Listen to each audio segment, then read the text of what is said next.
1 अरब 50 करोड़ लोग हैं। मैं आपसे किसी का समर्थन करने को नहीं कर रहा हूं, नहीं।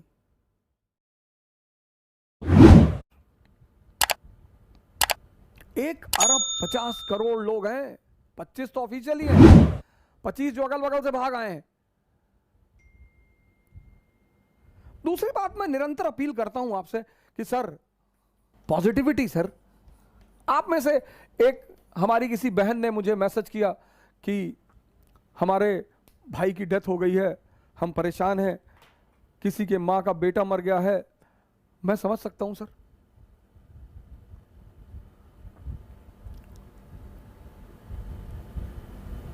हमारी स्टूडेंट है गौरी मिश्रा, उसके फादर सीडीओ हैं कासगंज के। उसकी मां की डेथ हुई 10 दिन पहले,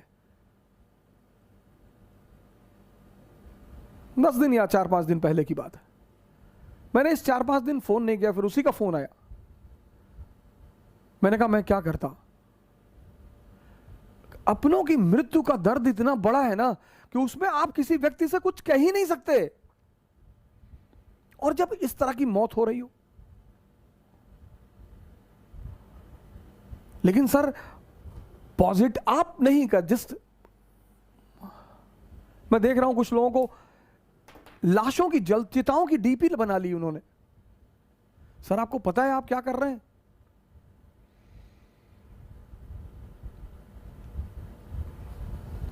सर आपको पता है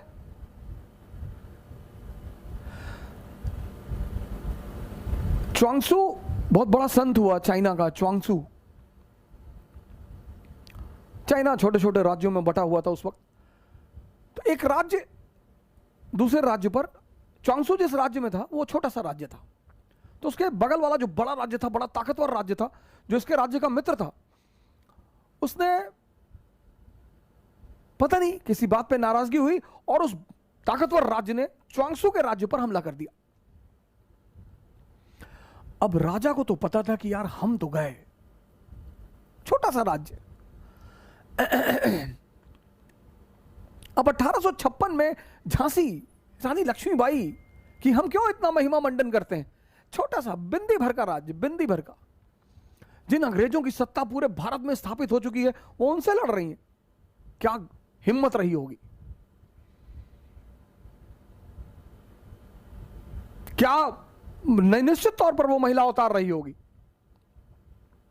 1856-57 जब भारत पर, पूरे भारत पर लगभग कर्जा, पूरा भारत पर कब्जा, पंजाब 1848, 1765 बंगाल, 1799 मैसूर, 1817 मराठा, 1843 सिंध, 1848 पंजाब, 1856 अवध, पूरे भारत पर कब्जा।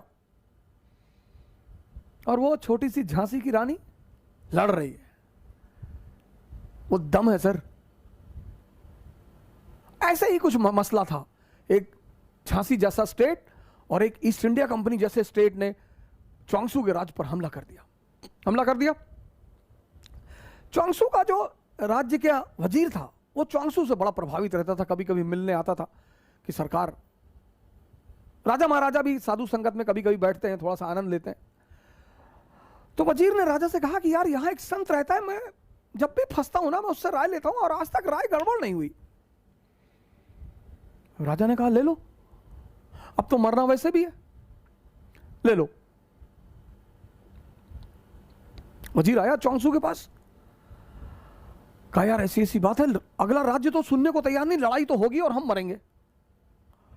च्वांगसू एक मंदिर में रहता था, तो उसने राजा से कहा कि सुनो, इस मंदिर का जो देवता है वो मुझसे बात करता है, कल आना।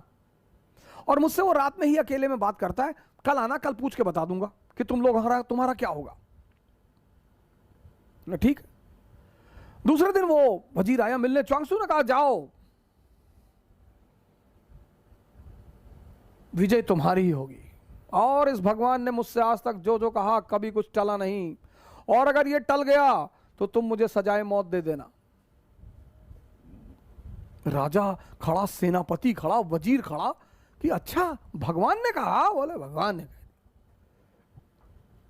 ये सब आ गए ताव में, इन्होंने पड़ोसी राज्य पर हमला कर दिया, हरा दिया।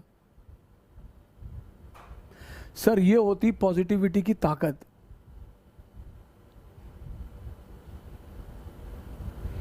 मैं आपसे किसी का समर्थन करने को नहीं कर रहा हूं, नहीं, किसी का भी। आप एकदम जिस दल का चाहे विरोध करें, जिस नेता का चाहे विरोध, आपका हक है सर। और अगर आप मेरे कहने पर किसी का विरोध नहीं कर रहे हैं तो आप पागल हैं। आपको विरोध करना है, आप करिए, एकदम करिए। लेकिन इस देश में लोग विरोध पर्दे में बैठकर करते हैं। साइकिल सत्याग्रह में बुलाया था, 9 लोग आए थे,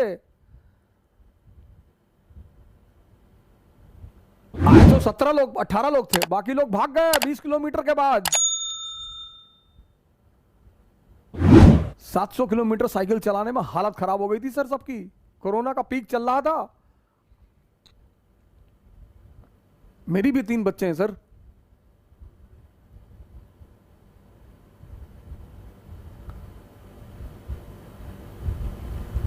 मेरे भी 3 बच्चे हैं सर। यही बात सरदाना जी ने हमसे कही थी कि हम बड़े खुश हुए इस बात को देखकर कि कोई टीचर 700 किलोमीटर साइकिल चला रहा है, धूप में, ह्यूमिडिटी में। खैर सर, पॉजिटिविटी में ताकत है।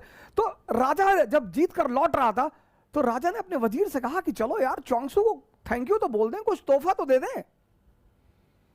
उस वजीर ने कहा हाँ हाँ बिल्कुल यार चलते हैं। गया ये सब गए मिलने के लिए, वजीर, सेनापति, राजा सब गए मिलने।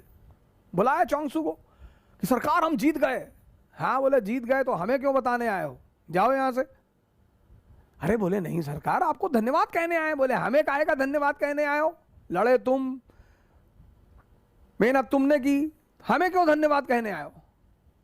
अरे बोले आपको धन्यवाद कह दें, इस मंदिर के भगवान को धन्यवाद कह दें। बोले मंदिर में कोई भगवान नहीं है, ये तो मेरी आदत है, मैं उसका नाम लेकर कह देता हूं।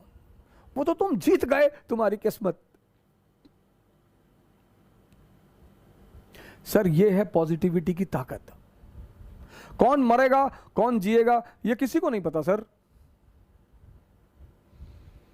ये किसी को नहीं पता। लेकिन ये है पॉजिटिविटी की एक ताकत। मैं जानता हूं मुझे बहुत सारे लोग फोन कर रहे हैं, मैसेज कर रहे हैं। एक मैसेज मैं आपको सुनाना चाहता हूं। एक मैसेज मेरे पास आया है राजस्थान से। बहुत सारे मैसेज आए, एक मैसेज आया है, sir myself Devansh Choyal from Hanumangarh Rajasthan. Sir मैं पॉजिटिविटी की बात को मानता हूं sir. Sir, myself Devansh Choyal from district Hanumangarh, Rajasthan. I have seen you spreading positivity. Let me share an example of my grandfather, age 94, 400 sugar, and he recovered in 8 days. Please share this in tomorrow's lecture. Waiting. 733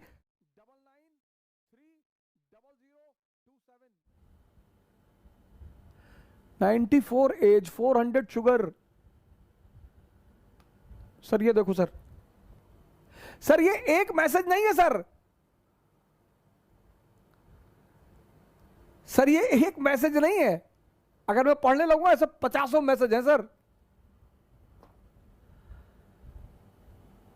एक और छोटी सी घटना सुनाता हूं positivity पे। Sir मुझे कोई मतलब नहीं है सर, मुझे जो करना है मैं करूंगा सर। मुझे ना तो किसी की आलोचना से डर लगता है, ना मुझे किसी की गाली से डर लगता है, डर लगता ही नहीं सर। मैं तो एक छोटे से डाकखाने के बाबू का बेटा हूं sir, lower middle class family. हम 2 कमरे के मकान में रहते थे सर, डाकखाना कॉलोनी, गोंडा।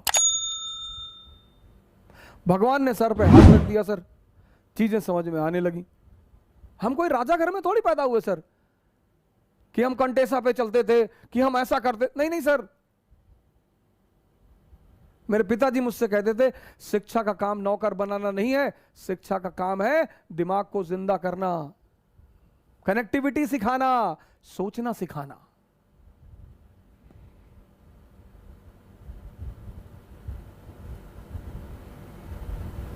एक छोटी सी घटना और सुनाता हूं पॉजिटिविटी पे। 17 और ये ऐतिहासिक घटना सुनिए। 17